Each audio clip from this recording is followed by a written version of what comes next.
A former WWE Universal Champion could be set for a return, and an announcement is expected for AEW All Out. But first, 2 stars have been removed from the AEW video game. This weekend, news broke via Fightful Select that Dax Harwood and Cash Wheeler, collectively known as FTR, will no longer be part of the roster for the upcoming AEW Fight Forever game. According to the report, the team made it to the model phase, meaning they were planned to be a part of the launch roster, although they were removed in spring of 2022. Following the report, Dax and Cash would speak with Louis Dangoor of Give Me Sport, where they revealed when they heard the news, with them actually being surprised the news wasn't broken sooner, and Cash would say, "We've known about it since May, June. I don't know how long, but for months. The fact that it came out yesterday, no idea why. Don't know exactly what happened yesterday, don't know why it just now became a headline. But we've known for a while about it, we got answers on it a while ago, and for us, it's not even an issue or thought about." Dax would then reveal that the duo isn't upset by the news, revealing that they have already cleared things up with AEW management, and he would add,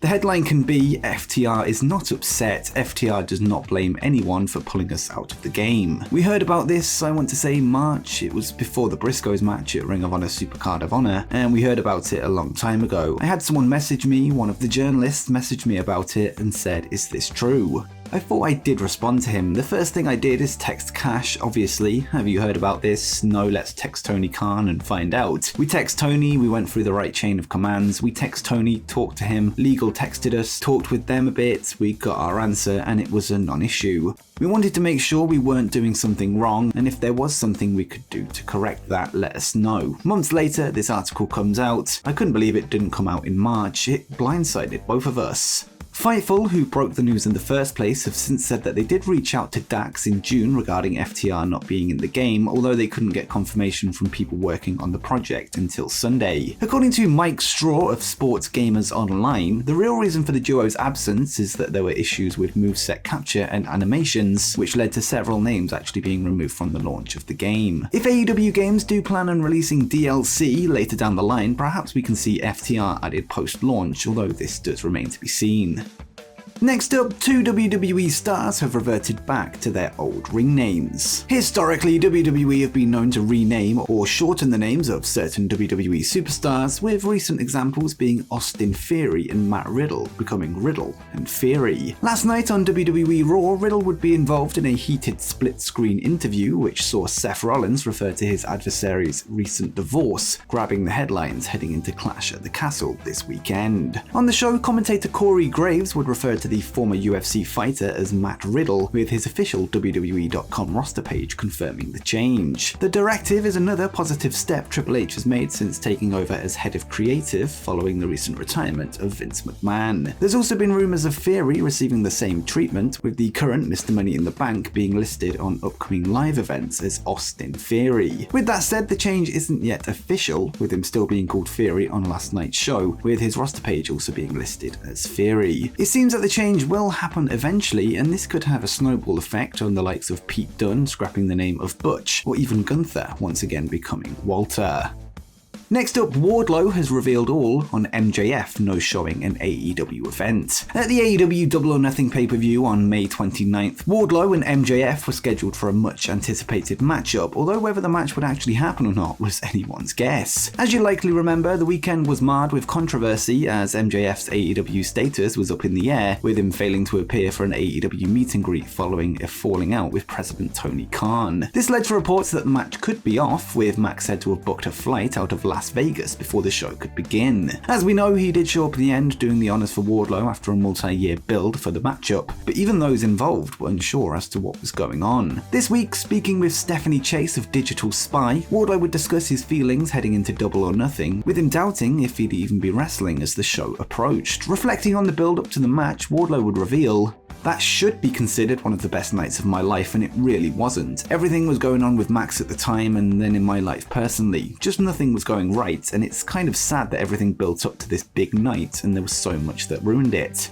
All the crap with Max and everything he was pulling, I mean, I showed up that day not knowing if I was wrestling. There's a lot more I could say about it, but I don't want to get angry, but yeah, that should have been one of the best nights of my life, and obviously the outcome was amazing. but I really didn't ever have the opportunity to enjoy it. I feel like ever since that night, things have kind of been just off, and I feel like I'm still trying to get back on track ever since that night, and we'll get there. But it is what it is. In this life and in this business, not everything goes perfectly. MJF hasn't been seen since the week that followed, with him taking to the June 1st episode of Dynamite live from the Forum in Los Angeles to air his grievances with AEW's top boss, declaring that he doesn't want to be in AEW anymore before demanding to be fired. It has now been 90 days since his last appearance, with CM Punk's injury seemingly delaying the progression of the MJF versus Tony Khan storyline. As for Wardlow, he has since gone on to win the AEW TNT Championship, becoming one of the most popular homegrown talents in the company, although his momentum has certainly slowed down, as he mentioned in the interview. Whether or not he was truly doubting whether his match at Double or Nothing would happen remains to be seen, but again, that's the magic of this ongoing MJF story arc, as fiction and reality continues to be blurred.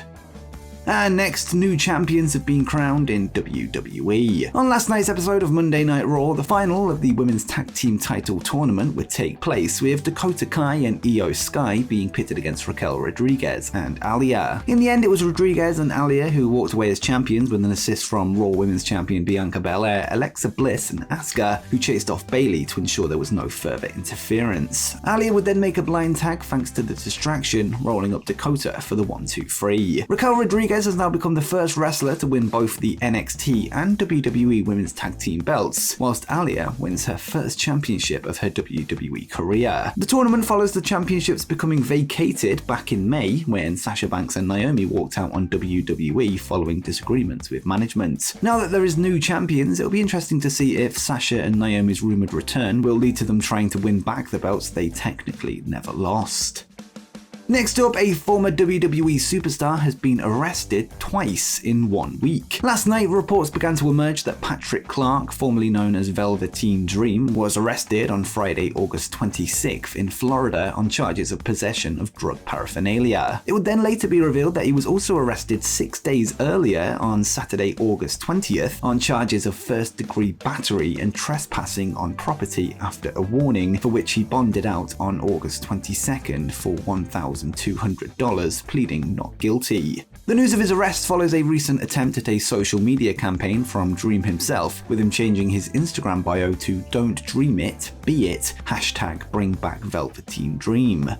Clark has been a free agent since May 20th, 2021, this following allegations of sending indecent images to underage boys, something which he denied, and apparently WWE's investigation led to no findings. Although he pleaded his innocence, fans would take to social media every time he was seen on NXT TV using the #FireVelveteenDream before he would be later released from the company after a 5-month hiatus as part of a batch of other releases. Although he hopes to be brought back to WWE, his recent arrests certainly won't help his cause in them doing so. And next, a former WWE champion looks set to return. On June 2nd, 2021, Braun Strowman would be released from WWE 9 months after dropping one of the company's top prizes, causing shock amongst the fan base. The release is said to have followed Strowman playing hardball with contract negotiations, with him running his deal down to the last few months. He is also said to have rubbed people the wrong way in the locker room with his comments on independent wrestling. Since then, he's worked 8 matches outside of WWE for Control Your Narrative, a company he co-founded, Northeast Wrestling, International Wrestling Cartel, and Great Lakes Championship Wrestling. With that said, according to a report from Fightful Select last night, Strowman could be set to make a return to the company, with creative pitches being made. There is currently no word on how far negotiations have gone or what the specific pitches are, but his name has come up. Fightful have reached out to people of influence within WWE who would not confirm if the return is happening, but they also didn't deny it. Other sources within WWE complimented Strowman for looking ring-ready physically, saying he looks better now than he did before. The report also confirmed a recent story from Andrew Zarian, who revealed that WWE were considering an approach for former NXT North American champion Bronson Reed, who is currently undergoing an impressive stint in New Japan Pro Wrestling. And finally, an announcement is expected for AEW All Out. This weekend, AEW All Out 2022 will be going down in Chicago, Illinois, with 9 matches announced thus far. There are multiple notable absences from the card, 2 of which being Darby Allin and Sting, although they can be expected to appear at the show. This week, appearing on the DDP Snake Pit podcast with Diamond Dallas Page and Jake the Snake Roberts, Darby Allin would confirm that he and his mentor's match will be announced this Wednesday on AEW Dynamite. As of late, Darby and Sting have feuded with the House of Black, with Allin recently defeating Brody King in a coffin match on August 10th on an episode of Dynamite billed as The Quake by the Lake. The House of Black's Malachi Black, Brody King and Buddy Matthews would compete in the semi-final of the AEW Trios Championship tournament this past Friday on Rampage, before a distraction from Miro cost them a spot in the final. After the match, Sting and Darby would clear house following an attack on the Bulgarian, meaning the upcoming announcement will likely be a trios match between the House of Black taking on Darby, Sting and Miro, maybe with an appearance from a certain ravishing Russian, evening the odds at ringside to stop an interfering Julia Hart, although this is just speculation. And before you go, make sure you check out 10 wrestlers you forgot wrestled in AEW.